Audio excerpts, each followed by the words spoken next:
শ্রীমদ্ভাগবত। ওম নমো ভগবতে বাসুদেবায়। শ্রীমদ্ ভাগবত চতুর্থ স্কন্ধ ত্রয়োবিংশ অধ্যায়। ভার্যা সহিতে পশিবনে সমাধি যোগর ধারণে পৃথু বৈকুণ্ঠে উপগত 23 অধ্যায়ର চরিত। মৈত্রেয় উবাচ ଶୁଣ ବିଦୁର ସୁଧ ଚିତେ ରାଜାର କିଛି କାଳ ଅନ୍ତେ ବୁଧ ଶରୀର ଗ୍ରାସେ କାଳ ଦେଖି ବିଷାଦ ମହିପାଳ ମୁଁ ଯେ ଦ୍ୱିତୀୟ ପ୍ରଜାପତି ଯେଣୁ ମୁଁ କଲି ସର୍ବସ୍ଥିତି ଅନାଦି ଉତ୍ପତ୍ତି ମୁଁ କଲି ନଗରପୁର ବସାଇଲି ତାବର ଜଙ୍ଗ ମାଦି ଯେତେ ଅନ୍ନ ମୁଁ ଦେଲି ଯେଝା ମତେ ସାଧୁଙ୍କ ଧର୍ମ ରକ୍ଷା କଲି ଈଶ୍ୱର ବଚନ ପାଳିଲି ଏ ଧର୍ମ ରକ୍ଷା ଅର୍ଥେ ମୁହିଁ ଜନ୍ମ ଲଭିଲି କର୍ମ ଭୂଇଁ ଏବେ ଶରୀର ବୃଦ୍ଧ ହେଲା କାମାଦି କର୍ମ ହିଁ ସରିଲା ଏବେ କି ଅର୍ଥେ ଥିବି ମୁହିଁ ବନେ ପଶିବି କୃଷ୍ଣ ଧ୍ୟାଇ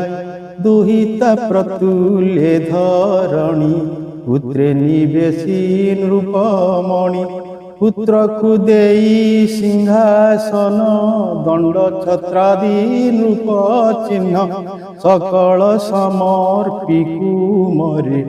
ଗମନ କଲେ ବନ ଘରେ ସଙ୍ଗତେ ଘେନି ଅର୍ଚି ନାରୀ ରୋଦନ୍ତି ପ୍ରଜା ନଗ୍ର ପୁରୀ ସ୍ୱଇଚ୍ଛା ମନେ ଦୁଃଖ ଶ୍ରମେ ତପ ଆରାଧି ଯୋଗ ଧର୍ମେ କଠୋର ଉଗ୍ର ତପେ ରାଏ ଯେମନ୍ତେ ପୂର୍ବେ ରାଜ୍ୟ ଜୟ ଯେ ବାନପ୍ରସ୍ଥର ବିଧାନ ନିୟମ କଲେ ସେ ରାଜନ ଫଳାଦି ଶାକ କନ୍ଦମୂଳ ଭୋଜନ କରନ୍ତି କେବଳ ଏମନ୍ତେ କେତେ କାଳାନ୍ତରେ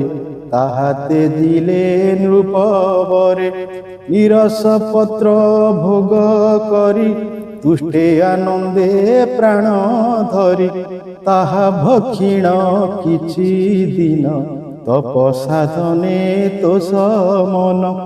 ସେ ପତ୍ରାସନ ତେଜିରାଇ ଜଳ ଆହାରେ ସୁଖମୟ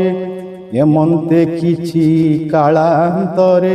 ଜଳ ତେଜିଲେ ନୃପବରେ ନିରାଶ ତପସ୍ୟା କଠୋର କେବଳ ପବନ ଆହାର ପୁଣି ନିଦାଘ କାଳେ ରୂପ ତପସ୍ୟା କଲେ ପଞ୍ଚତାପ ସେ ଚାରି ପାଶେ ଅଗ୍ନି ଜାଳି ମଧ୍ୟେ ବସିଲେ ନିର୍ବିଚଳି ସୂର୍ଯ୍ୟମଣ୍ଡଳେ ଦୃଷ୍ଟି ଧରି ପରମ ବ୍ରହ୍ମେ ଧ୍ୟାନ କରି କୃଷ୍ଣ ଚରଣ ପଦ୍ମରସ କଠୋର ତପ ବହୁ କ୍ଲେଶ ବରଷା କାଳେ ମହୀପତି ଦୁଃସହ ଜଳ ଧାରେ ତିନ୍ତି ଶିଶିର କାଳେ ତପ କରି ବୁଢ଼ୀ ଆକଣ୍ଠ ଶୀତ ନିରେ ଶୟନେ ଭୂମି ଶଯ୍ୟା କରି ଏ ଘୋର ତପସ୍ୟା ଚରି ଗୀତ ପବନ ଊର୍ଦ୍ଧ୍ୱରେ ତ ସଂଯତ ଗିର ଶାନ୍ତ ଦାନ୍ତ କୃଷ୍ଣ ଚରଣ ସେବା ପାଇଁ କଠିନ ତପେ ନୃପ ସାଇଁ ଲୋକ ଶିକ୍ଷାଏ ତପ କଲେ ବିଷୟ କର୍ମ ବିନାଶିଲେ ନିରତେ ପ୍ରାଣାୟାମ କରି ଇନ୍ଦ୍ରିୟ ସମୂହ ସଂହରି ଛାଡ଼ିଲା ଅଶେଷ ବନ୍ଧନ ଯେ କିଛି ବାସନାଦିମାନ ନିଶ୍ଚଳ ଚିତେ ନୃପବର ତପ ସାଧନେ ନିଷ୍ଠାପର ଏ ରୂପେ କଲେ ସେ ରାଜନ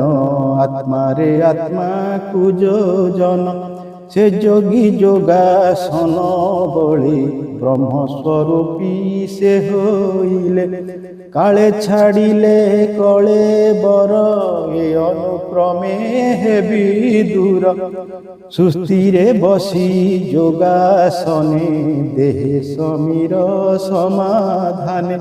ବାମ ଚରଣ ମୂଳାଧାରେ ନିରୋଧି ଚାପିଲେ ନିର୍ଭରେ ସେ ମୂଳାଧାର ରୂପ ବନ ଊର୍ଦ୍ଧ୍ୱକୁ ଟେକିଲେ ରାଜନ ନାଭିରୁ ହୃଦୟ କମଳେ ପବନ ରଖିଲେ ସଧୀରେ ତହୁଁ ଷୋଡ଼ଶ ଦଳେ ନେଲେ ତହୁଁ କଣ୍ଠରେ ତହୁଁ ଶିରେ ଏ ରୂପେ ପ୍ରାଣାଦି ପବନ ଭେଦିଣ ଏ ଷଡ଼ ଚକ୍ରେଣ ସେ ବ୍ରହ୍ମରନ୍ଧ୍ରେ ଯୋଗ ବଳେ ଏ ସର୍ବ କରି ଏକ ଟୁଳେ ମନ ପବନ ଦୃଢ଼େ ଧରି ଭିତରେ ରହିଲେ ପାଶୋରି ସେ ବନେ ପୃଥୁ ନୃପନାଥ ଦେହ ଧାରଣେ ପଞ୍ଚଭୂତ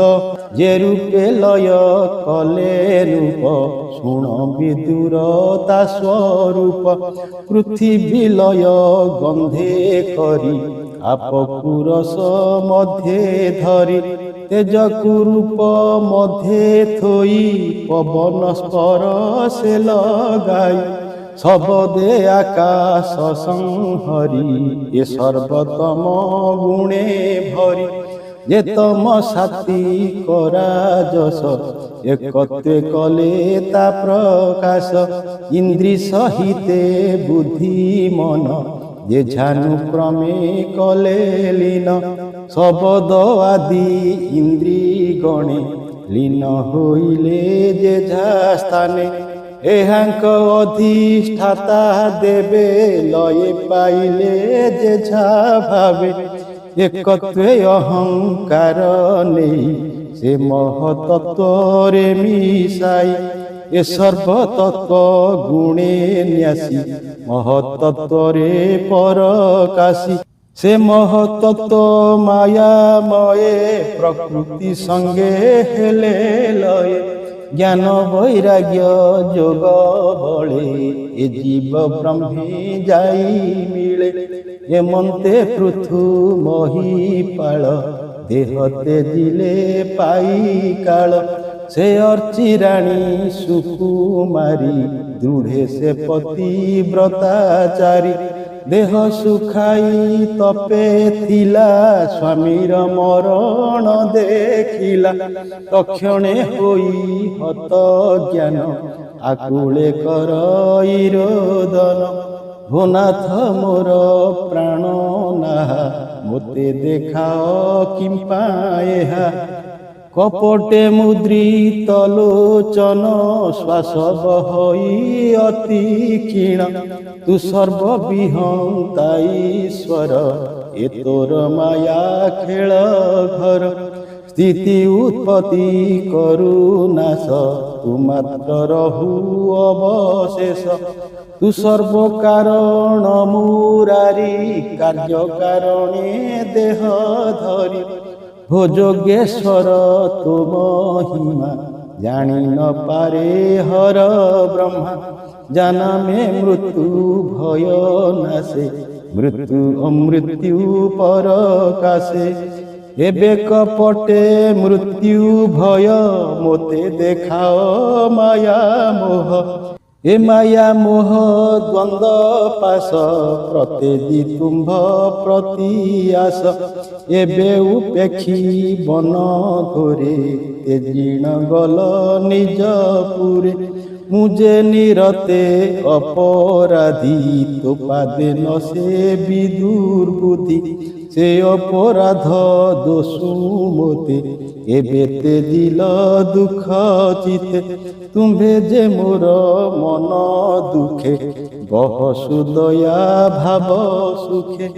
ও সখী নতে জীবিততে যাবত প্রাণ দেহ গতে সে আজ্ঞা অভাগ্যে মোহর অবজ্ঞা হেলা যোগেশ্বর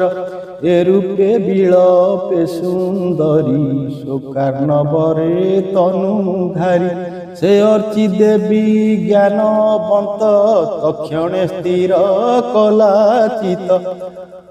অদৃশানুরে চিতা কলা স্বামী কি তহি নিবেশিলা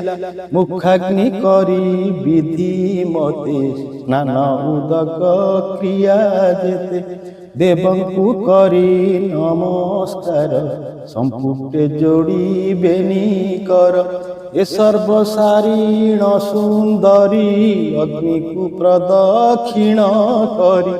ପ୍ରବେଶେ ଅଗ୍ନି ମଧ୍ୟେ ଯାଇ ଦେବେ ଦେଖନ୍ତି ଶୂନ୍ୟେ ରହି ସିଦ୍ଧ ଚାରଣ ବିଦ୍ୟାଧର ଇନ୍ଦ୍ରାଦି ଯେତେ ଅନୁଚର যে যাহা মতে কলে স্তুতি আনন্দে পুষ্প বরসন্তি দুন্দুবি বাদ্য নাদ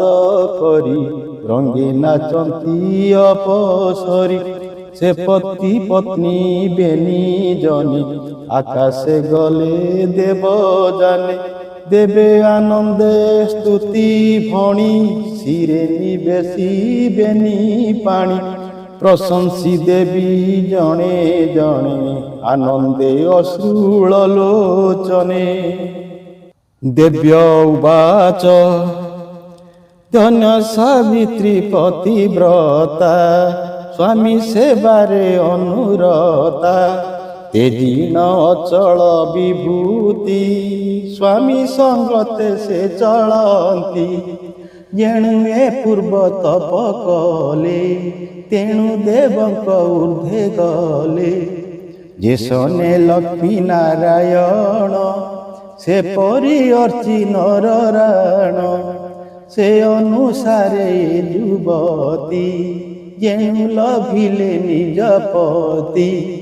ଧନ୍ୟ ସେ ମର୍ତ୍ତ୍ୟ କର୍ମ ଭୂମି ଅଳ୍ପ ଆୟୁଷ ପ୍ରାଣୀ ଜନ୍ମି ସୁନୀତି କର୍ମ ଆଚରନ୍ତି ସକଳ ଆପଦୁ ତରନ୍ତି ନିଷ୍ପାପୀ ଜନ ଯେ ବାନର ସ୍ୱର୍ଗାପ ବର୍ଗ ନୁହେଁ ଦୂର ଏଣୁ ନିଷ୍କାମ ଯାର ମତି ସେ ଲଭେ ଏକାନ୍ତ ଭକତି ସ୍ୱର୍ଗାଦି ଭୋଗ କିବା ତାର ଜଇଁ ବସନ୍ତି ଭକ୍ତ ନର কৃষ্ণ চরিত নিত্যে ভাবি রোম পুলকে অশ্রুদ্রবী নির্মল হয়ে বুদ্ধিমতী অজ্ঞান মোহ বিনাশন্তি এ ভাব নঘেনে যাচিত সে দুঃখ সাগরে পীড়িত সে আত্মা বধে ভোগী হই যে নিত্য বিষয়ে মজই मैत्रेय उवाच एमन्ते शुण हे विदुर से देव कामिनी प्रचुर से अर्ची देवी की सुबंती प्रवेश पति लोके सती से पृथु भकत उत्तम ଯାହାଙ୍କ ଚରିତ ଉଦାମ ବନିଲୁ ତାହାଙ୍କ ଚରିତ ଶ୍ରବଣେ ହୁଅ ଶୁଦ୍ଧ ଚିତ ସେ ପୃଥୁ ଗୁଣ ଉପାଖ୍ୟାନ ଶ୍ରଦ୍ଧାରେ ପଢ଼ନ୍ତି ଯେ ଜନ ସେ ପୃଥୁ ପଦକୁ ଲଭନ୍ତି জন্ম মরণু নিস্তরন্তি এ চারি বর্ণ মধ্যগতে পঢ়ন্তি শুণন্তি যে নিতে তা সর্ব কাম হয়ে সিদ্ধি সকল গুণে সে প্রসিদ্ধি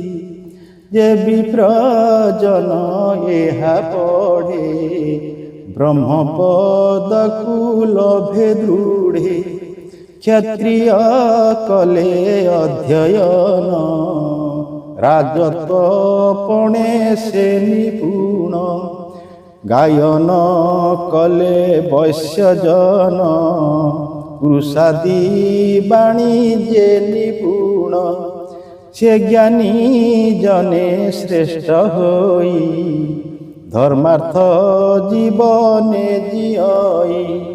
শ্রবণে সূত্র হয়ে সুখী ভকত মধ্যে তাকু লেখি ত্রিকাল শ্রবণ কীর্তনে যে নর নারী শুদ্ধ মনে সকল কামার্থ লভন্তি যোগান্তে বৈকুণ্ঠে বসন্তি निर्धन पुत्रिक जन लभे अपत्य बहुधन अकीर्तिमंत जे बाजन श्रवणे लभे कीर्तिमान से पुण्य पृथुर चरित श्रवणे मूर्ख ही पंडित जे अनुदिने अध्ययन्ति अशुभ कर्म विनाशन्ति जस आयुष धन तार श्रवणे बढ़े निरंतर अपरे धर्म अर्थचारी लभन्ति त्रिपाप निवारी जेबे क्षत्रिय रिपु भये श्रवणे चतुर्दिग जये ए सर्व कर्म फल पाई निरते जे दृढ़े सुनई ए पुण्य पृथुर चरित सद्य विशुद्ध होए चित पठन करे जे बा प्राणी सुसाधु मध्य ताकु गणी शुण विदुर सावधाने से पृथु चरित आख्याने अमृत रसमय गीत श्रवणे निस्तरे पतित पार्थ गति होए तार स्वर्गाप वर्ग नोहे दूर ए मोह संसार तारणे अन्यथा नहीं उद्धारणे चतुर्थ स्कंदे भागवत त्रिविंश अध्याय चरित।